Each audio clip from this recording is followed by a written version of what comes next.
नमस्कार, शख्सियत कार्यक्रम में आप सभी का स्वागत है। आपके साथ मैं हूं गिरिराज शर्मा। देश के हर परिवार के और हर माता पिता चाहते हैं कि उनका बच्चा देश के सबसे प्रतिष्ठित, सबसे सम्मानित और सबसे रुतबेदार पद पर पहुंचे, यानी कि वो आईएएस और आईपीएस बने।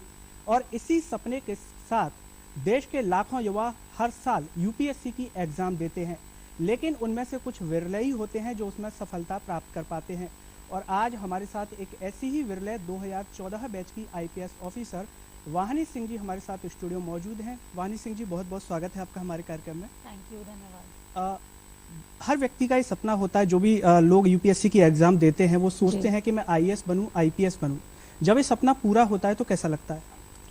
बहुत ही खुशी का अनुभव होता है। मुझे आज भी याद है जिस दिन रिजल्ट आया था तो पहला रिएक्शन यही था, डिसबिलीफ का। यकीन नहीं हुआ था, मतलब कि क्योंकि मेरा पहला अटेम्प्ट था, तो मैंने यही सोचा था कि अभी मुझे एक दो बार और देना पड़ेगा, थोड़ी मेहनत कम रह गई है। तो उसी विचार में मैंने अपना रिजल्ट मतलब वही एक्सपेक्ट किया था। लेकिन जब मेरी 173rd रैंक आई तो काफी खुशी थी घर में। पेरेंट्स काफी इमोशनल भी हो गए थे और दोस्त, रिश्तेदार और फैमिली, फ्रेंड्स सब बहुत खुश थे।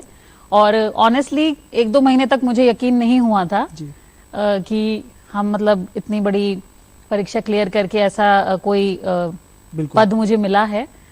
लेकिन जब एकेडमी में गए और जब वहां पे देखा चारों ओर, तब लगा कि हाँ ये सच है। बिल्कुल। तो बहुत ही मतलब मेरी खुशी का कोई ठिकाना नहीं था। इसलिए भी कि यूपीएससी जो एक एग्जाम है उसके बारे में अक्सर ये कहा जाता है कि एक्सट्रीमली डिफिकल्ट है जी। और इसमें मतलब पूरे देश का जो सबसे होशियार लॉट है, आईआईटी किए हुए इंजीनियर्स, बिल्कुल, एम्स से मेडिकल ग्रेजुएट्स, डॉक्टर्स और मतलब हर फील्ड में ग्रेजुएशन में जो टॉप के रहते हैं वो इस एग्जाम को देते हैं। तो मैं बायोटेक में बैचलर्स हूँ और उसके बाद में मैंने एमबीए किया है फाइनेंस में। लेकिन एक ये था कि क्या मैं कर पाऊंगी, वो एक संशय वाली स्थिति थी। तो जब हुआ तो बहुत बहुत ज्यादा खुशी हुई। जैसा कि आपने बताया कि आपने फर्स्ट अटेम्प्ट में यूपीएससी क्लियर किया जी। आईएएस और आईपीएस बनना आपने ये शुरुआती दौर में ही सोच लिया था कि मुझे सिविल सेवा की परीक्षा देनी है? किस तरीके से आपको मोटिवेशन मिला कि मुझे इस फील्ड में जाना है? मैं ये तो नहीं कहूंगी कि मैं बचपन से ये सोचती थी कि मैं आईएएस या आईपीएस ही बनूंगी, ऐसा नहीं था। पहले डॉक्टर बनना चाहती थी, फिर चाहती थी कि विदेश में जाके कोई अच्छी नौकरी करूं जी। और पायलट भी बनना चाहती थी। और ग्रेजुएशन के बाद में जब मैंने एमबीए किया तो ये भी सोचा था कि किसी अच्छी प्राइवेट कंपनी में जॉब करने को मिले या विश्व घूमने को मिले तो वो भी अच्छा रहेगा। लेकिन मेरे पिताजी जो हैं वो स्टेट सर्विसेज में हैं, राजस्थान स्टेट सर्विसेज में हैं। उनको कार्य करते हुए देखा हुआ है बचपन से। तो काफी ज्यादा एक चैलेंजिंग और एक ऐसी जॉब है जिसमें कि जब आप जाते हो तो आप जो असली धन, जो लोगों की इज्जत है, बिल्कुल, वो कमाते हैं। क्योंकि मेरे पिताजी का जितनी बार ट्रांसफर होता था, लोग वहां आते थे, जरूरतमंद लोग, गरीब लोग, और उनको माला पहनाते थे और नंबर लेते थे और कहते थे हम आपको कभी नहीं भूलेंगे। तो मुझे पता था कि इस जॉब में जो आप अर्न करते हैं वो कहीं और आप नहीं अर्न कर सकते। तो एक मेरे मन में ये तो था कि मैं एक बार जरूर ये परीक्षा देना चाहूंगी। पर वही है कि जो डिफिकल्टी लेवल था उसको देख के लगता था कि काफी मेहनत करनी पड़ेगी। मैंने अपना मन पोस्ट ग्रेजुएशन के बाद में ही बनाया था और उसमें मेरे पिताजी और माताजी का बहुत ज्यादा महत्वपूर्ण रोल रहा कि उन्होंने मुझे ये विश्वास दिलाया कि एग्जाम टफ है बट यू आर टफर, तो आप दिल्ली जाइए, तैयारी करिए और एक बार इसको देना बनता है। और तो बस मैं यही कहूंगी कि उन्हीं का सपोर्ट था, मैक्सिमम उन्हीं का सपोर्ट था। मुझे अपने आप में जितना यकीन नहीं था उससे ज्यादा मेरे मम्मी पापा को मेरे में यकीन था। और मतलब महिला होते हुए भी, लड़की होते हुए भी उनको पूरा वो था, they were very sure था कि मुझे एक बार इसको देना चाहिए। तो मैंने दिया। जैसा कि आपने बताया कि आपने अपने पिताजी को इस सेवा में देखते हुए देखा है कि लोग जिस तरीके से उनके हम काम को पूरा करते हैं तो कहीं ना कहीं खुशी होती है, इज्जत इसमें मिलती है। जी जी। जो युवा तैयारी करते हैं उनमें भी ये जोश होता है, उनका ये सपना होता है, उनको जब वो तैयारी कर रहे होते हैं उस समय में कि एक अच्छी जॉब है, लाल बत्ती की गाड़ी मिलेगी, काम करना है, आप इस सेवा में हैं, उस समय जो युवाओं के मन में होता है और हकीकत में जब हम इस सेवा में आते हैं तो किस तरह की चुनौतियों का सामना करना पड़ता है?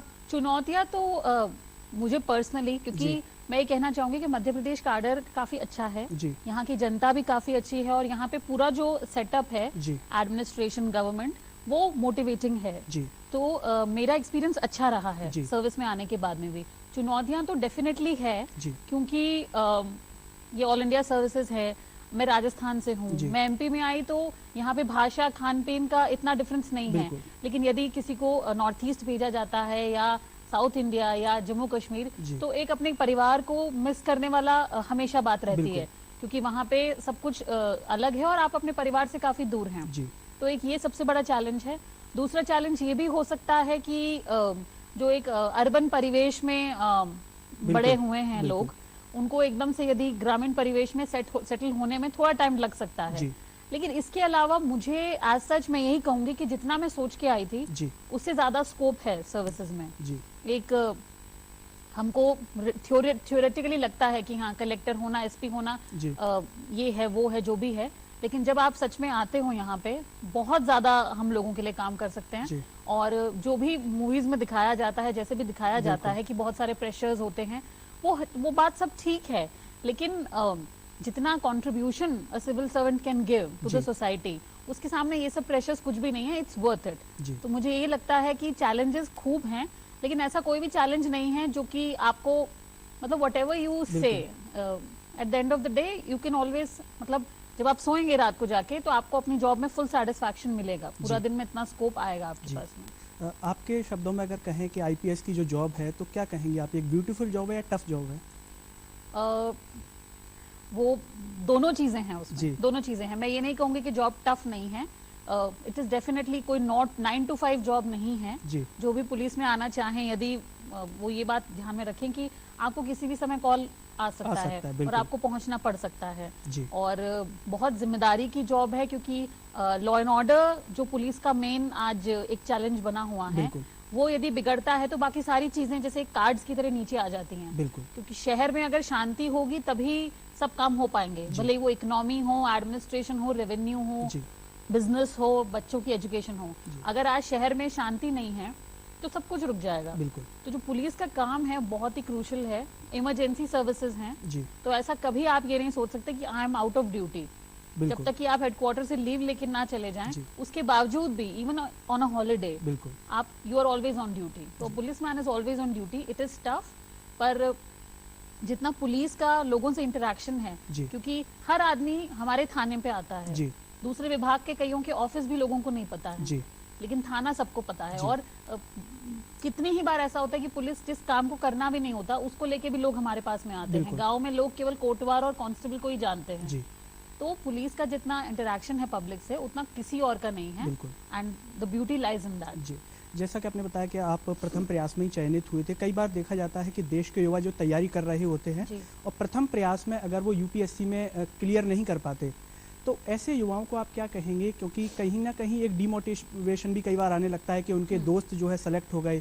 दिल्ली में काफ़ी लोग तैयारी करते हैं, ऐसे लोग भी तैयारी करते हैं जो सक्षम नहीं है, बहुत पैसा भी खर्च होता है, हर किसी के बस की बात नहीं होती। तो आपने तैयारी की है, क्या आपका अनुभव है अगर किसी का प्रथम प्रयास में नहीं होता है तो स्ट्रेटेजी किस तरह से बनाए और किस तरह से वो तैयारी करें? देखिए, यूपी आईएएस आईपीएस या जो भी नौकरियां हैं बहुत अच्छी हैं, लेकिन ऐसा नहीं है कि यही नौकरियां अच्छी हैं, या ऐसा नहीं है कि इसी नौकरी में आप देश के लिए कुछ कर सकते हैं या जनता के लिए कुछ कर सकते हैं। It is good, but it's not कि इसके अलावा कोई और ऑप्शन नहीं है। आजकल जो विश्व है 21वीं सदी में हम लोग हैं, तो ये बिल्कुल अब कोई ऐसा नहीं है कि एरिस्टोक्रेसी या ब्यूरोक्रेसी के ही दिन हैं। अब आजकल हर तरह के लोग, इतने एनजीओज हैं, पत्रकारिता है, हजार जॉब्स हैं जिसमें लोग इतना अच्छा अच्छा काम कर रहे हैं। तो this is the era of private sector. बिल्कुल। तो मैं ये कहूंगी कि पहली बात तो ये है कि जितने भी अटेम्प्ट्स आपने दिए हैं, ये मत सोचिए कि ये नहीं हुआ तो हमने कुछ अचीव नहीं किया लाइफ में। पहली बात तो ये है। दूसरी बात, प्रैक्टिकली मेरे ऐसे बहुत सारे दोस्त हैं जो 3rd 4th अटेम्प्ट में सेलेक्ट हुए हैं। मन हारने की कोई इसमें बात नहीं है, क्योंकि आज मैं 1st अटेम्प्ट में आई हूँ या कोई 5th अटेम्प्ट में आया है, हम दोनों ही अधिकारी हैं और हम दोनों को ही पूर्ण मौका मिल रहा है। तो अटेम्प्ट से कोई फर्क नहीं पड़ता। पर हाँ, ये मैं जरूर कहना चाहूंगी, जो मैंने खुद भी किया, कि आप जब यूपीएससी का एग्जाम दें तो साथ में कई सारे एग्जाम्स के फॉर्म्स निकलते हैं, तो उन सभी को भरते रहें। जो भी जैसे कि कोई ऐसा बंदा है जो फाइनेंशियली इतना साउंड नहीं है, या दूसरे भी जो लोग हैं, तो बहुत सारे ऐसे, जब हम भी तैयारी कर रहे थे, काफी सारे गवर्नमेंट के एग्जाम्स आते हैं, सभी को देते जाएं और जो जॉब मिले उसको ले ले, ज्वाइन कर ले, और इसको जैसे आपके 3-4 अटेम्प्ट हो गए हैं तो इसको फुल टाइम ना परस्यू करें। बिल्कुल। आप एग्जाम के टाइम थोड़े दिन मेहनत करके दे दें और फिर आप अपना नॉर्मल लाइफ होल्ड पे ना रखें, मैं यही कहूँगी। जानना चाहेंगे आपसे कि अगर हम बात करें हेल्पलाइन सुविधाओं की, तो महिलाओं को लेकर किस तरह की हेल्पलाइन सुविधाएं जो है पुलिस के द्वारा दी जा रही हैं? पूरी पुलिस, देखिए महिलाएं कोई अलग से वर्ग नहीं है, महिलाएं भी पब्लिक में ही आती हैं, तो पूरी पुलिस और पूरी जो हमारी सेवाएं हैं वो महिलाओं के लिए हैं। अलग से हेल्पलाइन तो उनके लिए दी जाती है जो एक माइनॉरिटी सेक्शन हो या ऐसा हो कि ये कम है। महिलाएं 50% हैं, तो हमारी पूरी पुलिस महिलाओं के लिए ही तत्पर है, पूरे टाइम हम काम करने को तैयार हैं। महिला हेल्पलाइन है यहाँ पे। कई महिलाएं ऐसी हैं जो ऐसी बातें कुछ होती हैं जहाँ पे वो रिपोर्ट नहीं कराना चाहती हैं, अपना नाम नहीं बताना चाहती, तो उसके लिए वी केयर फॉर यू है और महिला हेल्पलाइन है। महिला थाना है हमारा, और हर थाने में हम लोग कोशिश कर रहे हैं ऊर्जा और महिला डेस्क बनाने की, जिसपे केवल महिलाएं रहेंगी। तो ऐसे कई प्रयास किए जा रहे हैं। और जो we care for you cell है वो ऐसी लड़कियों की हेल्प के लिए है जो नाम नहीं बताना चाहती किंतु परेशान है। बिल्कुल। और बाकी तो मैं यही कहूंगी कि पुलिस की जितनी भी सेवाएं हैं उनका महिलाएं बिल्कुल आगे बढ़ के उपयोग करें। बिल्कुल। जैसा कि आपकी पहली पोस्टिंग उज्जैन रही, उसके बाद आप ग्वालियर एसडीओपी रहे और अभी आप इंदौर में हैं। किस तरह का अगर हम कार्य क्षेत्र की बात करें, किस तरह का परिवर्तन आप देख रही हैं, या इंदौर में किस तरह की चुनौतियां आपको लगती हैं कि करनी पड़ती हैं? तीनों जगह आपने काम किया, क्या कहेंगे आप? उज्जैन में जब मैं थी तो वहाँ पे महाकुंभ का आयोजन हुआ था, तो मुझे लगता है कि हर शहर के हिसाब से पुलिस का नेचर चेंज होता रहता है, क्योंकि उज्जैन रिलीजियस सिटी है और उस साल कुंभ था, तो मेन हम लोग एक बहुत ही हेल्पर मोड में थी पुलिस। हमारा यही मेन एम था कि सभी जो लोग आए हैं कुंभ मेले में सुरक्षित वापस घर पहुंचे और अच्छे से दर्शन करके जाएं। तो उस समय एक बहुत ही प्रोफेशनल, एक पीपल फ्रेंडली एटमॉस्फेयर पुलिस के द्वारा तैयार किया गया था और काफी टेक्नोलॉजिकली साउंड वहाँ पे उस टाइम पुलिस हमें दिखी। तो उज्जैन में मुझे यही लगा। ग्वालियर जाने पर, क्योंकि वो वहाँ पे चंबल एरिया का अपना एक फ्लेवर है, वहाँ पे पहले डेकॉइटी से ग्रस्त था, अब वो नहीं है, लेकिन वहाँ का जो एक बैडलैंड टोपोग्राफी है और एक जो इंटरस्टेट बाउंड्री है यूपी और राजस्थान से, तो उसके कारण से वहाँ पे अलग चैलेंजेस हैं। इंटरस्टेट गैंग हैं, वो मूव करते हैं, तो उस हिसाब से वहाँ की पुलिस है। और मालवा क्षेत्र क्योंकि कमर्शियल कैपिटल है मध्य प्रदेश का और काफी प्रॉस्परस एरिया है, तो यहाँ के अलग चैलेंजेस हैं। यहाँ पे प्रॉपर्टी ऑफेंसेस और रियल एस्टेट को लेके इंदौर में एवं 400 BC के अपराध काफी ज्यादा हैं और महिला सुरक्षा एक बड़ा इशू है, क्योंकि यहाँ पे लेडीज मूवमेंट करती हैं रात को दिन में, क्योंकि एक अर्बन एरिया होने के नाते औरतों का कंट्रीब्यूशन अच्छा है वर्कफोर्स में। तो इसी हिसाब से हर एरिया का अपना चैलेंज है। जैसा कि आप पुलिस विभाग में हैं, जन संवाद भी प्रतिदिन होता है, आपसे जानना चाहेंगे कि एक आम आदमी पुलिस के वरिष्ठ अधिकारी से अगर संवाद करना चाहे, अगर किसी भी समस्या का समाधान नहीं हो रहा है, तो संवाद के किस किस तरह के जो माध्यम है वो पुलिस विभाग के द्वारा किए जाते हैं? जन सुनवाई तो पुलिस विभाग के द्वारा रखी ही जाती है। इसके अलावा सभी अधिकारी जो हैं वो मतलब ऑन द फोन तो 24 घंटे ही अवेलेबल हैं, और ऑफिस में भी 11 बजे से लेकर 7 बजे तक जितने भी गैजेटेड ऑफिसर्स हैं वो सभी प्रेजेंट रहते हैं। तो मैं यही कहना चाहूंगी कि अभी भी हमारे देश में कई लोग ऐसे हैं जो थाने के ऊपर नहीं अप्रोच कर पाते किसी भी हेजिटेशन के कारण। तो उसके लिए इंदौर पुलिस और Madhya Pradesh police is a very very good example कि यहाँ पे बहुत ज्यादा एक्सेसिबिलिटी है। कोशिश यही रहती है सभी अधिकारियों की कि जितना हो सके लोग आके अपनी परेशानी बताएं, और यदि एक लेवल पे उनका समाधान नहीं होता है तो हाईएस्ट लेवल तक अप्रोच करें। जानना चाहेंगे आपसे, अगर हम बात करें जैसे डायल 100 जो सुविधा है, तो आप हमारे दर्शकों को बताएं, क्योंकि ये एक आम समस्या भी है और लोग डायल 100 का उपयोग भी करते हैं। हमारा कार्यक्रम भी ये गाँव-गाँव तक जाता है। डायल 100 का अगर उपयोग करना हो, अगर कोई समस्या आती है, तो किस तरह से इसका प्रोसेस रहता है, किया जा सकता है? डायल 100 एक ऐसी सुविधा है जिसमें हर थाने में हमने 1 या 2 गाड़ियां दी हैं थाने के मुताबिक। बड़े थाने में 2 हैं, छोटे थाने में 1 है। तो आपको इसमें कुछ भी नहीं करना, आपको केवल अपने फोन में 100 डायल करना है, और डायल करने के बाद में जो गाड़ी है वो आपकी रेस्क्यू के लिए आएगी। और बेसिकली गाड़ी का ये इम्पोर्टेंस है कि जो भी व्यक्ति है जो डिस्ट्रेस में है उसको थाने तक पहुंचाना। यहाँ पे हम डायल 100 को ये नहीं कहते कि आप ऑन द स्पॉट उनका निपटारा कीजिए, क्योंकि उसमें जो भी रहते हैं लोग उनका यही हमने मेनली काम कर रखा है, दायित्व ये है कि आप उसको थाने लेके आए। तो आगे की प्रोसेस जनरली जो FIR होती है या जो भी हमें काम करना होता है वो थाने में आके होता है। पर ये एक फर्स्ट लेवल इमरजेंसी सर्विस है कि यदि कोई महिला किसी दिक्कत में है, कोई किसी का एक्सीडेंट हो गया है, किसी के साथ में एकदम से कोई गाड़ी फॉलो कर रही है, कुछ घटना हो सकती है, तो वहां पे डायल 100 पहुंचेगी, उनको सशुरक्षित थाने लेके आएगी जी। उसके बाद का प्रोसेस नॉर्मल रहता है जी। तो ये एक तरह से ये है कि इमरजेंसी सर्विसेज हैं, it is your first level of help. जी। तो जो भी दर्शक हमारा ये कार्यक्रम देख रहे हैं, वाहिनी मैम ने बताया कि डायल 100 का आप इस्तेमाल कर सकते हैं। अगर कोई भी आपको समस्या आती है तो आप अपने मोबाइल से डायल 100 पर कॉल कर सकते हैं और वो संबंधित थाने में आपका कॉल जाएगा और आपको तुरंत जो है पुलिस अपनी सुविधा मुहैया कराएगी।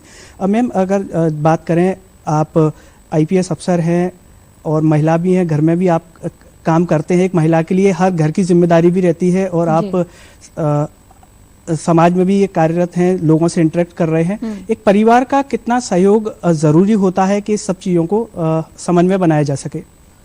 मेरे ख्याल से परिवार का सहयोग बहुत ज्यादा जरूरी है। सबसे पहले तो माता पिता का, जी। क्योंकि मेरे मम्मी पापा यदि मेरे को सपोर्ट नहीं करते तो शायद मैं आज यहाँ पे होती ही ना। बिल्कुल। तो माँ बाप का सहयोग बहुत ज्यादा इंपॉर्टेंट है, एक कॉन्फिडेंस लाने में अपने लड़कियों में कि वो भी कुछ भी कर सकती हैं जो लड़के करते हैं। बिल्कुल। इसके अलावा परिवार में भी, जैसे मेरे हस्बैंड बहुत सपोर्टिव हैं, तो जो भी आपके रहते हैं पार्टनर, उनका सहयोग, पूरे परिवार का सहयोग इम्पोर्टेंट है।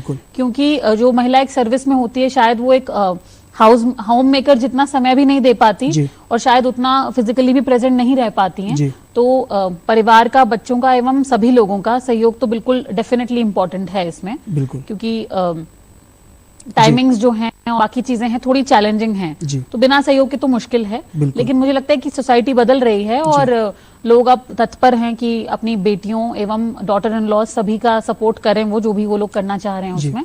तो जी, अगर हम बात करें किसी भी शहर की सुरक्षा व्यवस्था को लेकर के, तो नागरिकों का सहयोग आप कितना जरूरी मानती हैं किसी भी शहर की सुरक्षा व्यवस्था में? क्योंकि पुलिस का इंटरेक्शन भी प्रतिदिन जो है नागरिकों से होता है, उसमें सोशल मीडिया भी दिन ब दिन उसका महत्व बढ़ता जा रहा है, तो इसको लेकर के आप क्या कहेंगी? नहीं, नागरिकों के सपोर्ट के बिना कोई भी बड़े शहर में पुलिसिंग संभव नहीं है। क्योंकि जैसे कि मैं पुलिस का जो बल है वो हमेशा इतना नहीं रहता, जो पुलिस टू पब्लिक रेशो है वो इतना नहीं रहता कि उसमें हम हर व्यक्ति के ऊपर एक कांस्टेबल रख सके। तो जो इन्फॉर्मेशन है उसको हमें रूट करना पड़ता है लोगों के थ्रू ही।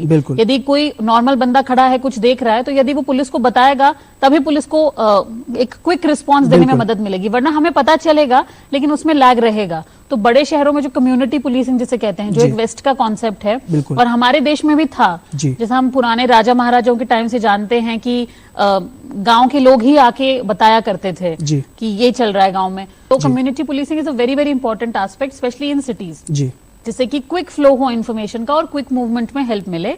और क्योंकि लॉ एंड ऑर्डर अब एक चैलेंज है और हमारी कंट्री में और भी पीस और उसके चैलेंजेस रहते हैं, हमारी शांति और समृद्धि बनी रहे। एक बहुत ही डाइवर्स कंट्री है, अलग अलग religion, region, languages, caste, creed के लोग यहाँ पे रहते हैं। तो कम्युनिटी पुलिसिंग बहुत इंपॉर्टेंट है टिप ऑफ देने में जी। और वो टिप ऑफ जो होता है वो बड़ी घटना होने से रोकता है। बिल्कुल जी। आप हमारे जो भी दर्शक ये कार्यक्रम देख रहे हैं और जो युवा तैयारी कर रहे हैं UPSC की, तो खासकर उनको आप क्या कहना चाहेंगे? मैं यही कहना चाहूंगी कि तैयारी जो होता है एक अच्छा समय होता है, इसको एंजॉय करें। टेंशन लेने से आपकी कोई फायदा नहीं होगा, आप जो पढ़ेंगे उसकी एफिशिएंसी कम होगी। तो बिल्कुल भी एक टेंशन ना लीजिए। मुझे मालूम है कि फ्यूचर की चिंता होती है लोगों को, ये समय ही ऐसा प्रिकेरियस होता है कि सब लोगों को लगता है कि क्या होगा हमारा, लेकिन बिना भविष्य की चिंता करते हुए उसको एंजॉय करते हुए आगे बढ़िए।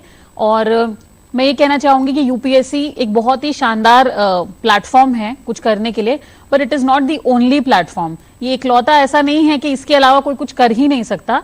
बहुत सारे एवेन्यूज खुले हैं पूरे संसार में आपके लिए अच्छा काम करने के लिए। तो इसको दिमाग में रखते हुए अपनी तैयारी रखें और खुश रहें। सबसे इंपॉर्टेंट खुश रहना है लाइफ में, तो खुश रहें। मैम जैसा कि अगर हम बात करें सोशल मीडिया की, सोशल मीडिया का उपयोग दिन ब दिन बढ़ता जा रहा है, चाहे हम पुलिसिंग फील्ड की बात करें या किसी भी क्षेत्र में हम बात करें, सोशल मीडिया के माध्यम से कनेक्टिविटी कहीं ना कहीं हर विभाग में है। तो आप हमारे दर्शकों को बताएं कि महिलाएं भी हैं या जो आजकल सोशल मीडिया का उपयोग किया जा रहा है, उसका उपयोग करते समय किन बातों का ध्यान रखें? क्योंकि कहीं ना कहीं साइबर क्राइम की घटनाएं भी बढ़ती जा रही हैं, सोशल मीडिया के थ्रू कई क्राइम देखने को मिलते हैं, तो इसको लेकर के आप क्या कहेंगी? सोशल मीडिया वैसे एक बहुत पावरफुल मीडियम है जी। लेकिन हाँ अपने प्रिकॉशंस रखने जी। चाहिए। महिलाओं एवं यंग लोगों को मैं ये कहना चाहूंगी कि जितने भी अकाउंट्स हैं, भले वो फेसबुक पे हैं या ट्विटर पे हैं, उनकी कोई 100% गारंटी नहीं है कि जो नाम से वो अकाउंट खोले गए हैं वो उन्हीं के द्वारा खोले गए हैं।